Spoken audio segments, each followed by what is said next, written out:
Well, greetings, friends, and welcome back to Sacrifice and Salvation, our Bible study here during the season of Lent at Chapel by the Sea on Fort Myers Beach, Florida. I'm Dr. Jim Berger, the interim pastor. Welcome. Ian online, Bob here, and the rest of you who will be watching this as the week progresses. We are looking at the events of Holy Week. What happened during that last week of Jesus' life leading up to the crucifixion and the resurrection, and the events after that. So during the weeks of Lent, we'll go through the different stories of what took place on which days. And today we're looking at the Last Supper. So this is Thursday night of Holy Week. Jesus and his disciples, and the big mass with them, have entered the city of Jerusalem the previous first day of the week, or what we call Sunday.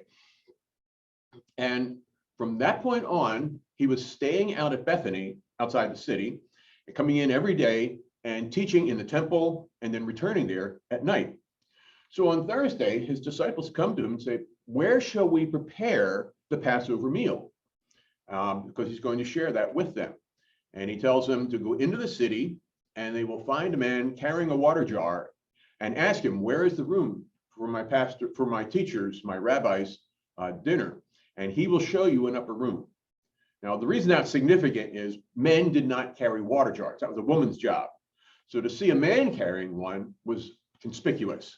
And that's how they identify Jesus' contact in the city. So what is this Last Supper? This is the Seder.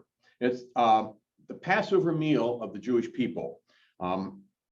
They're commanded, God has commanded the Israelites to keep this as an annual festival, an annual feast. And it begins at the time of the Exodus, during about 1250 BC, when the Israelites were enslaved in Egypt. And God told them they were to take the Passover. This is the last of the plagues that come upon the Egyptians. And this is the one that breaks the back of Pharaoh's resistance and sets them free. And so they are to slaughter a lamb, put the blood on the doorposts and on the lintel. The whole assembled congregation of Israel shall slaughter the lamb at twilight, take some of the blood, put it on the two doorposts and the lintel of the houses in which they eat it. Now, he says they shall eat the lamb that same night, consume it all. They shall eat it roasted over the fire with unleavened bread and bitter herbs. And the point of the unleavened bread was they didn't have time to wait for the bread to rise. So they bake a flat bread so they can bake it and take it with them immediately on their exodus. So this is a religious service set around a dinner table when where the order is in which participants eat, pray, drink wine, and sing, discuss, and talk about issues and tell stories is prescribed in a fixed order in a book called the Haggadah, which means the telling. And remember, in Hebrew, everything is from right to left, unlike us where everything goes from left to right. It was very hard for me when I had to study Hebrew. I could not make that transition. Some of my classmates, man, it was like they found their native language. All of a sudden, they were going right to left with no difficulty. It was very hard for me, but I did pass. So the meal is kept every year as a perpetual celebration throughout all generations. And even today, homes throughout the world, when the Passover comes around, the Jewish families gather around the table and recount the events that identify them. This is the place where their identity is forged, is in the Exodus. And Jesus and his disciples are keeping the same meal on that night. So this is Thursday night of the week, and they've come together in the upper room. Now, there are symbolic foods at a Passover Seder. It's not a whatever you want. It's very specific. The ka'ara is the plate. That's what that means, ka'ara, the Passover plate, the Seder plate. And there's a prescribed set of foods. There's lettuce and parsley, herbs to symbolize the going out and eating in the wild. There's an egg, a roasted egg, which symbolizes not only wholeness and life, but also the suffering that they endured. There's bitter herbs, which talks about the suffering that they endured. Typically, that'll be ground horseradish and some other things. There'll be a lamb shank, which is the paschal lamb, the meal. And then there's haroset, which is a mixture of like an applesauce and spices, symbolizing the mortar of that they had to create for the bricks that they laid, for the stones they laid for the Pharaoh in their enslavement. Also on the table are 3 pieces of matzah, flat bread, no leaven. There's no time for it to rise. They were to eat the meal that night, and they were going to leave the next morning. And that's what happened. So these 3 pieces of matzah are placed on the table, usually wrapped in a linen towel or something, and sometimes with the ka'ara and other times on the side. There's 4 cups of wine that's part of the ritual, because there were 4 promises God gave to the people. I will bring you out from under the burden of the Egyptians. I will rid you from slavery.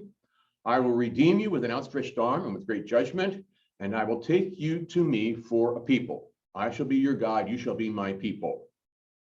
Now, there's also a 5th cup on the table. This is the cup for Elijah, the prophet. Remember, Elijah was taken up to heaven in the fiery chariot, and the expectation was that when the Messiah was to come, Elijah would precede him as the messenger, declaring, here comes here's the anointed one of God, the Messiah. That 5th cup of wine is left untouched on the table, and the door is left open so that the prophet can enter if he should return to herald the coming of the Messiah. So Jesus, at the end of after they've had the regular meal, picks up the Elijah cup, and that's what he uses for what we know as Holy Communion. But before he does that, he does something else. He washes the disciples' feet. We're told that Jesus got up from the table, took off his outer robe and tied a towel around himself, poured water into a basin, and began to wash the disciples' feet and to wipe them with the towel that he had around his waist. This was the role of a servant, not the rabbi. And so he's breaking with the norm, breaking tradition entirely when he does this, and showing the disciples a whole different way to approach faith and life. And he begins washing their feet. And when he gets to Peter, Peter says, no, that's beneath you. I will not let my rabbi wash my feet. That's a servant's job. And he says, Peter, if you don't let me wash your feet, you can't be part of this with me. He was, well, then not just my feet, my head and my hands as well.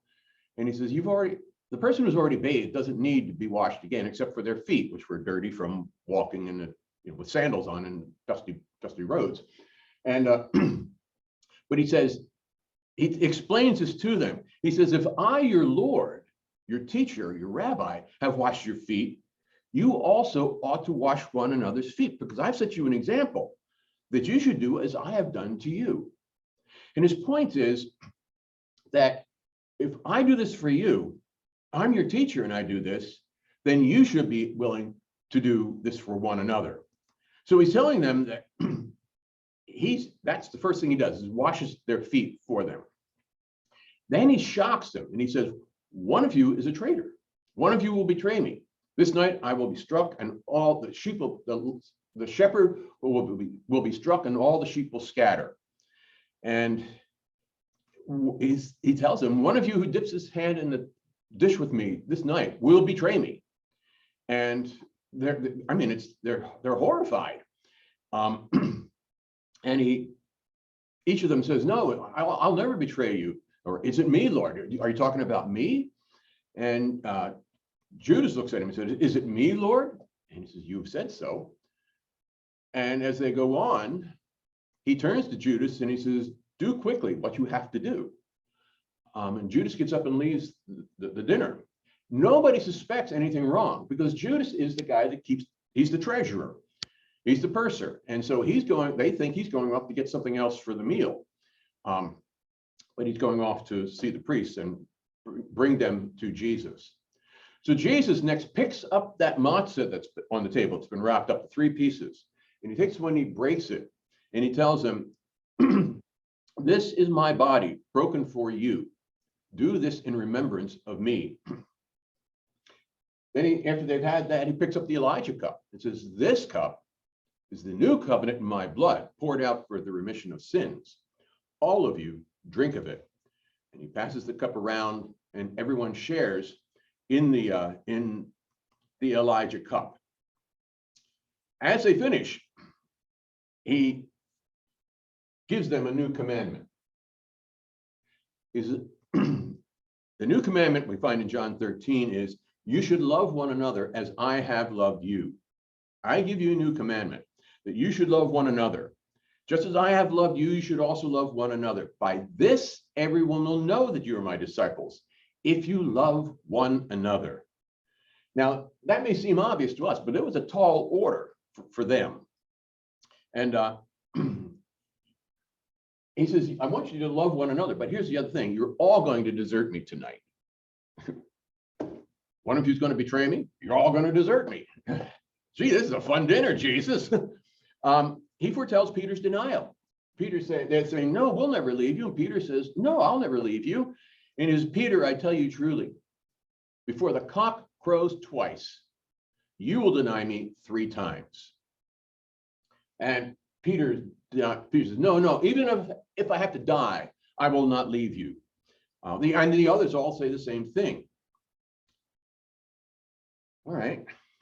So he continues on with this teaching, and he tells them that he is the way to the Father. And he says, if I go away, the Father will send the Holy Spirit to comfort and aid you. He acknowledges that the world will hate them, but their sorrow will turn to joy. And as he's finishing, he blesses them with a promise of peace, which, like today, the promise of peace sounds really good right now with what's going on in Ukraine and Russia. And he's telling them, my peace I give to you, not as the world gives. I give you a new kind of peace. And as he finishes his teaching, he leads them out, and they conclude the Seder, they sing a hymn, and they depart for the Garden of Gethsemane. Why are they going to the Garden of Gethsemane? It's one of his favorite places, apparently. And in all likelihood, he's been there many times with them before. But what do we get out of this? Number one, the servant is not above his master. Peter was saying, no, you can't wash my feet because that's not your role. Okay, now he's putting himself above Jesus. Jesus's point was, no, we all serve one another. You love one another, we serve one another, we support and aid one another. We are in this together, and there's a common bond that we share. It's not just teacher and student, rabbi and disciple. It's also, we are one in God's love for one another. And second, a servant should examine him or herself and never assume that you've got it together, because God is always new. God is always teaching us something new and bringing new material into our lives. And just as Jesus told Peter that he didn't know himself, Peter thought he was brave and courageous, and in a few minutes we'll find out, no, not at all. He's frightened and will back down in the face of conflict. So we continually examine ourselves to see where we fit in God's plan. And third, we are to love one another. And it seems so ordinary to say that, but we forget just how radical that was for him to tell them that, to love one another. By this will all people know you are my disciples, if you love one another. And you should love each other just as I have loved you. So that's what he wants us to walk away from that with that understanding. The Spirit's going to come and bring us peace and strengthen and aid us. The servant's not above his master. We're called constantly to examine ourselves and take stock, and we are called to be the people who love one another. So in our worship, we stress not just worship and praise, but the fellowship and caring as well, because we're called as disciples to love one another. So that's where he is. It's early evening. It's probably well after dark by this time, and they're heading out in the darkness to the Garden of Gethsemane. And that's where we'll pick up the story next time. Jesus in the garden, because there's another whole drama that unfolds while he's praying by himself alone in the garden and everybody else falls asleep. We'll pick up that story next time as we continue with sacrifice and salvation, the events of Holy Week, and what our Lord speaks to us day by day as we relive that story with him and as we remember those events. And remember, we'll pick up the story of the Last Supper in our Maundy Thursday service on April 14th. that Thursday evening service, as we let the lights go down and we relive the events of that evening and of the few days together as God's people, as we share in the sacrament that he instituted, not the Seder, but the Lord's Supper on that same night. Thank you for joining me. I'm Dr. Jim Berger. It's a pleasure to have you guys with me.